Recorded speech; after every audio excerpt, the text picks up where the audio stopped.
A las 5:30 de la mañana del 4 de junio de 1942, el teniente Howard Addy subió a su PBI-5 Catalina en la isla de Midway, sin saber que aquel día cambiaría para siempre el rumbo de la guerra en el Pacífico. Tenía apenas 24 años, graduado de la Academia Naval en 1939, y volaba con el Escuadrón de Patrulla 23.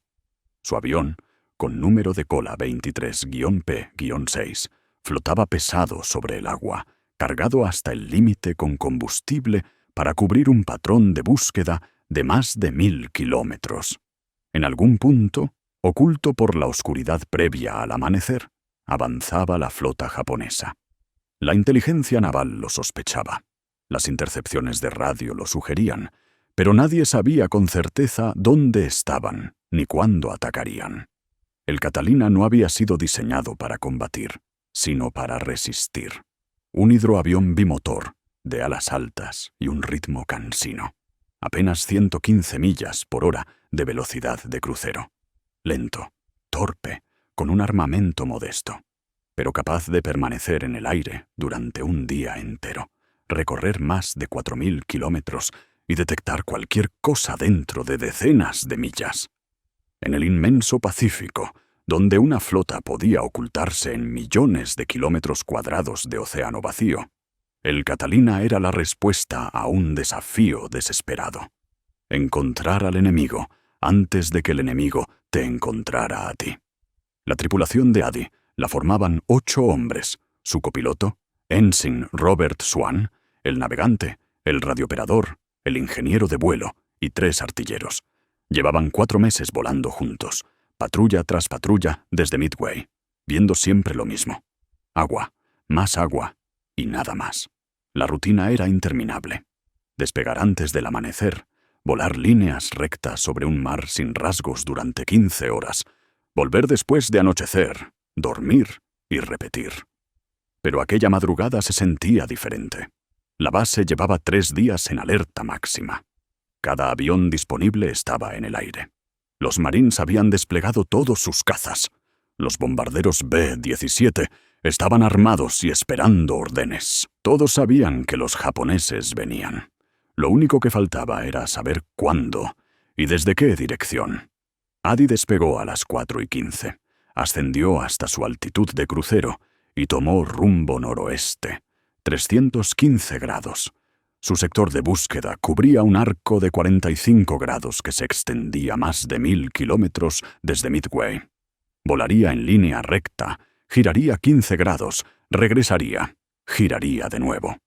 Un patrón meticuloso para revisar más de 22.000 millas cuadradas de océano. El PBI tenía una ventaja única. Podía volar bajo y lento. Mientras los bombarderos terrestres necesitaban mantener altura y velocidad, el Catalina podía descender a 150 metros, aflojar motores y examinar cada ola, cada sombra, cada alteración del agua. Su tripulación no dependía de radares. Veía con sus propios ojos. A las 5:30, cuando estaban a unos 180 kilómetros de Midway, el copiloto divisó algo en el horizonte. Humo. Varias columnas de humo negro elevándose más allá de la curvatura de la Tierra. Buques. Muchos buques avanzando a gran velocidad. Addy viró hacia el humo y descendió a 300 metros. La flota japonesa emergió lentamente entre la bruma matinal. 2 portaaviones, varios acorazados, cruceros, destructores, el núcleo mismo de la fuerza de ataque japonesa. Exactamente lo que llevaban días buscando. El radiooperador transmitió la señal de contacto, sin perder un segundo. 2 portaaviones y cuerpo principal. Rumbo 320 grados. Distancia 180 millas. Curso 135. Velocidad 25 nudos. Ese mensaje, enviado a las 5:34, inició la batalla de Midway. El almirante Fletcher lo recibió en el Yorktown poco después. El almirante Spruance en el Enterprise minutos más tarde. Toda la cadena de mando estadounidense supo lo mismo al mismo tiempo. La flota japonesa había sido localizada. La emboscada podía comenzar, pero la misión de Addy No había terminado. Debía mantener contacto visual, actualizar posiciones, vigilar la velocidad y el rumbo del enemigo. El problema era que los cazas Cero ya estaban despegando desde los portaaviones. Adi los veía ascender en su dirección. Un PBOU no tenía posibilidad alguna frente a un Cero, sin velocidad para huir, sin maniobrabilidad para esquivar, sin blindaje para resistir. Ascendió hasta ocultarse entre las nubes a 1200 metros. Empezó entonces un juego tenso y agotador que duraría 3 horas. Se escondía en las nubes, emergía kilómetros más allá. Echaba un vistazo rápido, enviaba un mensaje, y volvía a desaparecer antes de que los cazas lo localizaran. Los Cero registraban frenéticamente el cielo, pero no lograban encontrar a aquel hidroavión torpe que usaba el clima como escudo. A las 8:30, tras 3 horas siguiendo a la fuerza japonesa, Adi fue relevado por otro Catalina y emprendió el regreso. Aterrizó en Midway a las 10, reabasteció y volvió a despegar a las 13 para otra patrulla. La batalla estaba desatada. Los aviones estadounidenses atacaban a la flota japonesa basándose en su informe inicial. Toda la jornada giró alrededor de aquel avistamiento a las 5:30. Midway se ganó por muchas razones: inteligencia, decisiones tácticas, valor individual y buena fortuna. Pero sin el Catalina de Adi encontrando a la flota enemiga, nada de eso habría importado. Ese hidroavión lento y poco elegante había hecho lo que ningún otro avión podía hacer: rastrear un océano infinito, localizar una aguja en un pajar y sobrevivir para reportarlo. Durante toda la guerra, ese fue el papel del PBI. Nada glamuroso, casi nunca emocionante, pero absolutamente vital. Para 1943, la Marina operaba 93 escuadrones de patrulla, con más de 3000 Catalinas. Volaban desde Alaska hasta Australia, desde Pearl Harbor hasta el Golfo Pérsico. Siempre buscando, siempre vigilando, siempre reportando. El diseño del PBI, creado en 1935 por Consolidated Aircraft, fue revolucionario para su época. Podía volar más de 4000 kilómetros sin reabastecerse, permanecer en el aire más de 20 horas, transportar a 10 tripulantes y operar desde el agua sin pistas de aterrizaje. Su secreto era la eficiencia, no la velocidad. Sus motores Pratt & Whitney podían funcionar durante un día completo con menos de 7000 litros de combustible. El avión era, esencialmente, un enorme tanque de combustible con alas. El fuselaje almacenaba combustible, las alas almacenaban combustible, cada rincón disponible almacenaba combustible. Ese alcance venía con sacrificios. El PBI era lento, cualquier caza podía atraparlo. Giraba con la gracia de un barco. Su radio de giro se medía en kilómetros. Su armamento era mínimo. Las primeras versiones tenían ametralladoras de calibre .30 y las posteriores agregaron .50, pero seguía siendo un blanco fácil. Las tripulaciones bromeaban diciendo que volaban un plato de arcilla con motores. Pero la Marina no quería que el PBI luchara. Quería que viera. En la Guerra del Pacífico, la información era más valiosa que el fuego. Saber dónde estaba el enemigo, hacia dónde se movía, qué fuerzas llevaba. Esa información decidía batallas enteras. El Catalina la proporcionaba día tras día, misión tras misión. Su interior reflejaba ese propósito. Detrás de la cabina había literas donde los relevos descansaban. Una pequeña cocina con una placa para calentar café y comida enlatada. Incluso un baño químico, algo poco común en aviones militares de la época. No eran lujos, eran supervivencia en misiones que duraban entre 18 y 24 horas. La comida era simple: salchichas enlatadas, galletas, fruta enlatada y, sobre todo, café. Mucho café. El café era el combustible invisible de aquellas misiones de 20 horas. A bordo, la pequeña placa caliente era un tesoro. Servía para calentar agua, hacer café o entibiar alguna lata de comida. Y nada más. No había refrigeración, ni cocina, ni lujos de ningún tipo. Los veteranos contaban que, para la hora 15 de patrulla, todos estaban exhaustos, congelados o sofocados según el clima, y hartos de las mismas salchichas enlatadas. La cabina, durante buena parte de la guerra, ni siquiera estaba calefaccionada. En el Atlántico Norte, el frío atravesaba la ropa y mordía los huesos.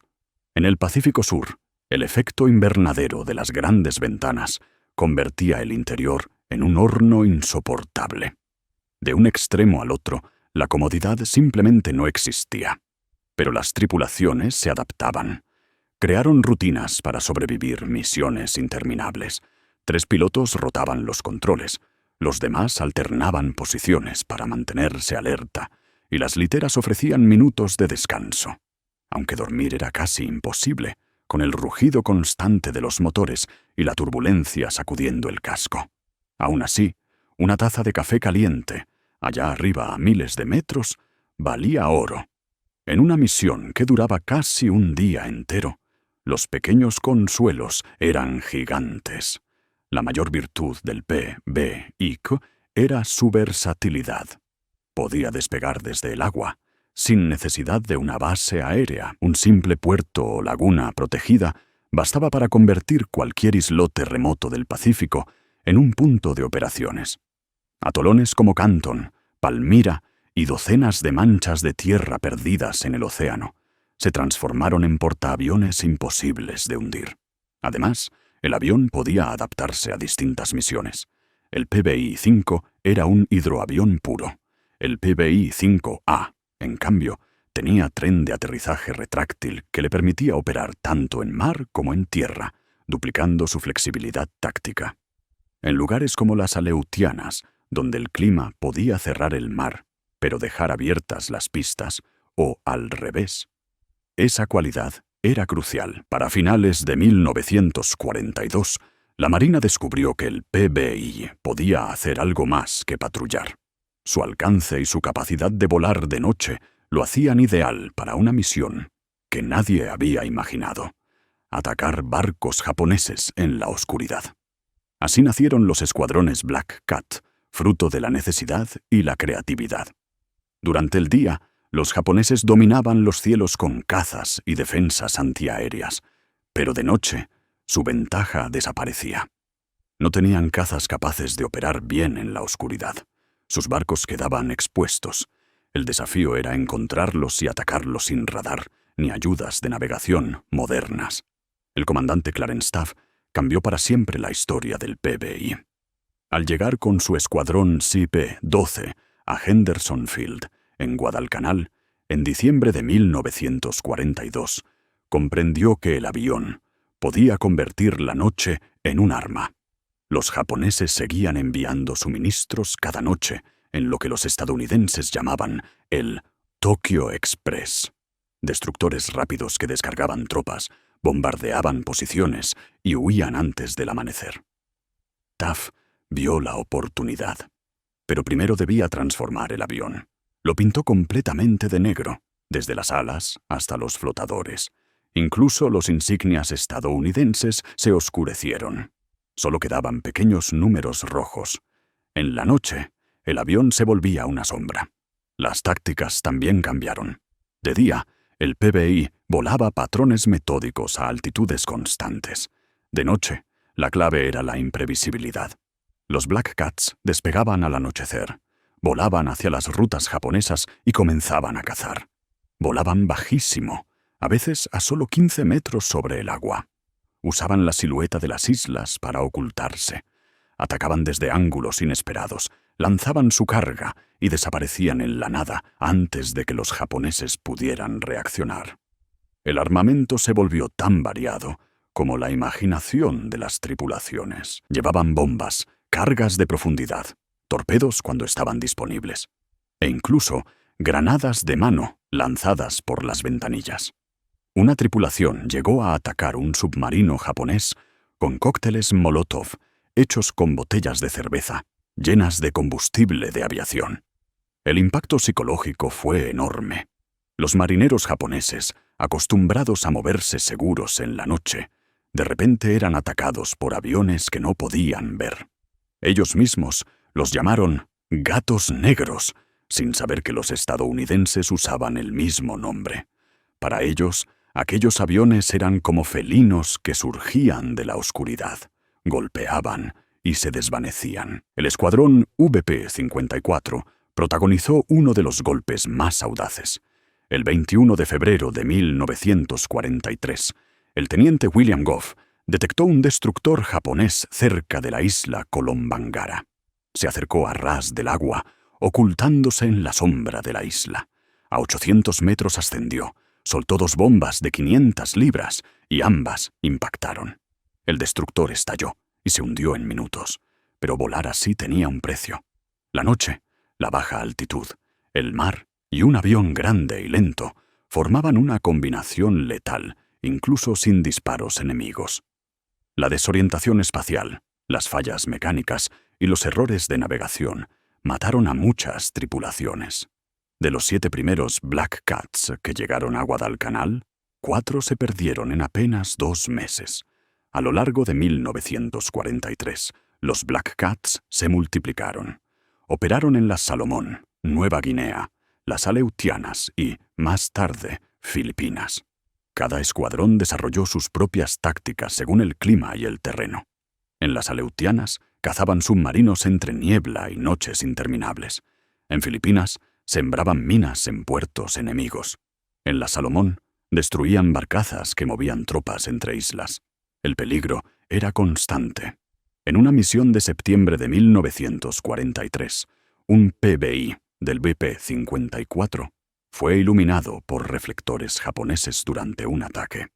El piloto se lanzó a ras de las olas, mientras los cañones explotaban alrededor. Escaparon pasando directamente entre 2 destructores enemigos, tan bajo que los barcos no pudieron inclinar sus cañones para alcanzarlos, terminando por dispararse entre ellos en la confusión. El sonido inconfundible de los motores del PBI se volvió un símbolo de miedo para los japoneses. Los barcos tuvieron que imponer apagones totales y más vigías, lo que redujo su eficiencia operativa. Pero la mayor contribución del PBI no fue en combate, sino en rescate. Con cientos de aviones estadounidenses operando sobre océanos inmensos, cuando uno caía, los tripulantes estaban condenados si nadie los encontraba pronto. El PBI se convirtió en el ángel guardián del Pacífico, salvando miles de vidas. El rescate más famoso ocurrió el 18 de abril de 1943. El capitán Eddie Rickenbacker, el as estadounidense de la Primera Guerra Mundial, sobrevivió junto a 7 hombres tras caer en el Pacífico. Pasaron 24 días en balsas hasta que el teniente William Edey, en un PBI del BP-51, los encontró. Aterrizó en olas de casi 3 metros, una maniobra que podía volcar el avión. Pero logró rescatar a todos. Sin embargo, la mayoría de los rescates no tenían gloria ni portadas. Eran misiones silenciosas, repetidas, que significaban todo para los hombres sacados del agua. El teniente Nathan Gordon, del escuadrón UP-34, recibió la medalla de honor por salvar a 15 marineros el 15 de febrero de 1944. Pero él era solo uno de los muchos pilotos que arriesgaron la vida una y otra vez, demostrando que el PBI Catalina no era solo un avión de guerra. Era una tabla de salvación en medio del océano más mortífero del mundo. Los cazas japoneses habían derribado varios aviones estadounidenses cerca de Kavieng. Sin dudarlo, el teniente Gordon posó su PBI en pleno puerto, bajo fuego enemigo. Maniobró entre las balas, llegó hasta cada balsa y subió a los sobrevivientes, uno por uno. Hizo 3 amerizajes separados, cada uno más peligroso que el anterior, hasta rescatar a todos los hombres que pudo encontrar. La Catalina podía hacer lo que otros aviones jamás habrían resistido. Su casco en forma de barco estaba diseñado para golpear el mar sin partirse, incluso en aguas bravas.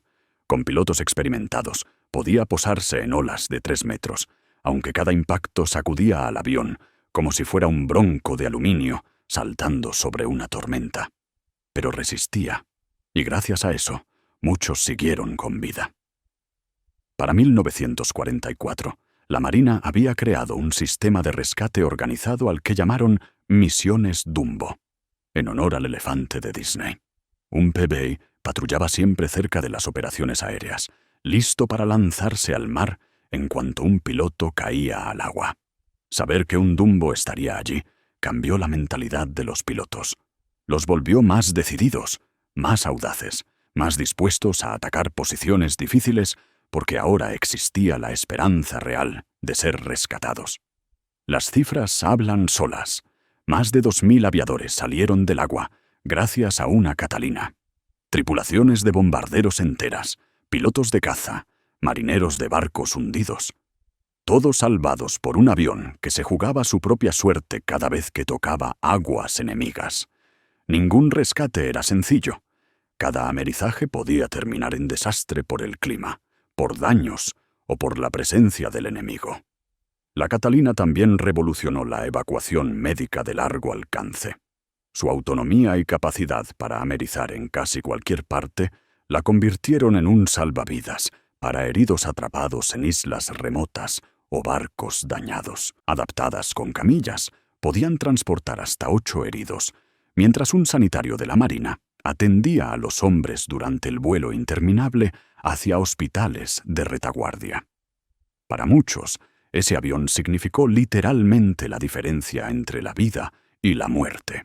Uno de los rescates más extraordinarios ocurrió en enero de 1944. Una Catalina del escuadrón VP-43 descendió sobre la desembocadura de un río en las Islas Salomón para evacuar a un infante de marina moribundo. El canal era tan estrecho que apenas superaba la envergadura del avión. El piloto tuvo que volar rozando las copas de los árboles, posarse en un espacio mínimo y despegar nuevamente por el mismo corredor angosto. Contra toda lógica, lo consiguió. Y el marine sobrevivió porque esa tripulación aceptó un riesgo que parecía imposible. La contribución del PBI a la inteligencia militar iba más allá de la observación.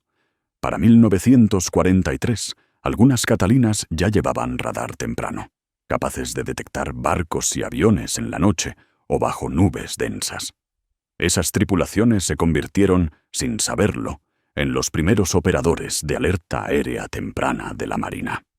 El escuadrón UP-63 volaba desde Alaska en condiciones casi perpetuas de niebla, siguiendo submarinos japoneses que ningún otro avión podía ver.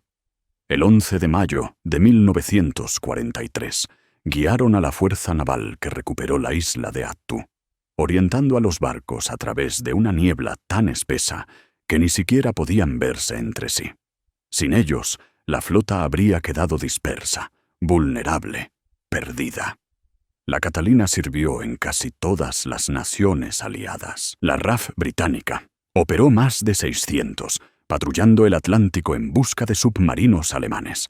La Fuerza Aérea Canadiense protegió convoyes desde ambas costas. La Unión Soviética recibió 189 a través de préstamo y arriendo, usándolas en el Ártico y el Pacífico. Australia empleó Catalinas para mantener contacto con los Coast Watchers, observadores ocultos tras las líneas japonesas. Aquellos vuelos, conocidos como Milk Runs, llevaban suministros y evacuaban personal aislado, muchas veces aterrizando en aguas controladas por el enemigo. El oficial australiano G. H. Hemsworth realizó 112 misiones, fue derribado 3 veces y aún así sobrevivió a la guerra. Incluso en medio del conflicto, algunas Catalinas volaron como aviones comerciales. Pan American operó varias para mantener rutas entre continentes cuando los aviones civiles fueron requisados. El viaje de 18 horas entre San Francisco y Honolulu era agotador, incómodo, pero mantenía viva una línea de comunicación vital. La producción nunca se detuvo. Consolidated fabricó 2.400 unidades en San Diego. Canadá construyó cientos más. La Unión Soviética produjo 27 bajo licencia. Para cuando la guerra terminó, más de 3.000 Catalinas habían salido de las líneas de montaje. convirtiéndose en el hidroavión más fabricado de la historia. Las últimas misiones de combate de un PBI estadounidense ocurrieron el 14 de agosto de 1945. Varias Catalinas patrullaban cerca de Japón cuando recibieron el mensaje. Japón aceptaba la rendición.